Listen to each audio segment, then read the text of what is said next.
মমতা বন্দ্যোপাধ্যায় গতকাল অভিযোগ করেছেন যে রয়্যালটি দেয়া বন্ধ করে দিয়েছে বিজেপি সরকার ক্ষমতায় আসার পরে। অভিযোগ করেছেন তিনি, এবং কার্যত তার সেক্ষেত্রে আর্থিক সমস্যা, অর্থাৎ প্রত্যেক বছর সেই রয়্যালটির টাকাতেই তার সারা বছর চলে, সেখানে আর্থিক সমস্যার কথা তিনি জানিয়েছেন। এখন আমি কালকে দেখছিলাম বা শুনছিলাম একজন প্রকাশক ইতিমধ্যেই বলেছেন যে এটা ঠিক নয়।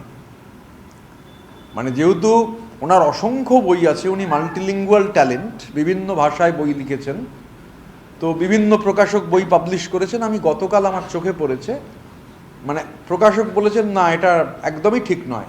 তাহলে এটাও একটা প্যাথোলজিক্যাল লাই। মানে কখন কি বলছেন, কেউ যদি প্রচুর মিথ্যে কথা বলেন তাহলে খেয়াল থাকে না কখন কি বলছেন। তো উনি বলছেন যে উনি রয়্যালটি পাচ্ছেন না, প্রকাশক বলছে উনি রয়্যালটি পাচ্ছেন। তাহলে যে প্রকাশক বলছেন উনি রয়্যালটি পাচ্ছেন, তিনিও দায়িত্ব নিয়ে বলছেন।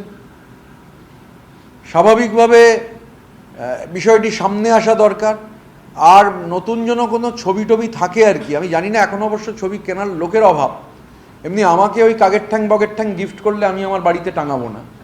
তো সেই ছবি 1 কোটি টাকা 2 কোটি টাকায় বিক্রি হয়েছে। যারা কিনেছিলেন ছবি, নতুন করে ছবি এঁকেও, মানে ছবি কিছু থাকলে, আঁকা ছবি থাকলে সেই ছবির একটা হতে পারে, অকশন হতে পারে। সেই অকশনে ছবি বিক্রি করেই তো কোটি কোটি টাকা। কিন্তু রয়্যালটির ক্ষেত্রে আমি বলছি, অলরেডি কাল আমি এটা দেখেছি, একজন প্রকাশক বলেছেন যে না এটা ঠিক নয়। সেই প্রকাশক বলেননি উনি মিথ্যে বলছেন। আমি মানে আমার অভিজ্ঞতা হচ্ছে, হ্যাঁ, অভিজ্ঞতা শেয়ার করার সুযোগ ছিল না, সেই স্পেস ছিল না, আমার সে সাহসও ছিল না। উনি প্যাথোলজিক্যালি মিথ্যে কথা বলেন, প্যাথোলজিক্যাল লাই, এটাও একটা প্যাথোলজিক্যাল লাই যে উনি এগুলো পাচ্ছেন না।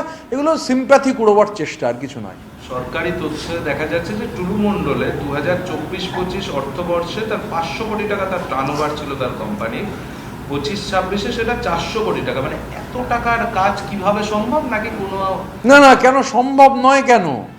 চার্টার্ড মাফিয়ার ম্যান ফ্রাইডে চাকরটা, সে হচ্ছে, আপনারা তো জানেন যে সে তো পাবলিক ডোমেনে চলে এসেছে, যে বলছে যে এই লাফালাফি করো না, টুলুর বিরুদ্ধে বেশি লাফালাফি করো না। তাহলে ক্যামাক স্ট্রিটের বরাভয়ে যিনি আছেন, আর ক্যামাক স্ট্রিট যার বরাভয়ে আছে তিনি রাজ্যের মুখ্যমন্ত্রী ছিলেন, তো স্বাভাবিকভাবে টুলু মণ্ডল, আমি আবার বলেছি দেখুন, টুলু মণ্ডল একটা নাম, বিভিন্ন জায়গায় বিভিন্ন রকম নাম। পাহাড় কিনে ফেলেছে, কিছুই করে না, সমাজ সেবা করে, একটা পাহাড় কিনে নিয়েছে।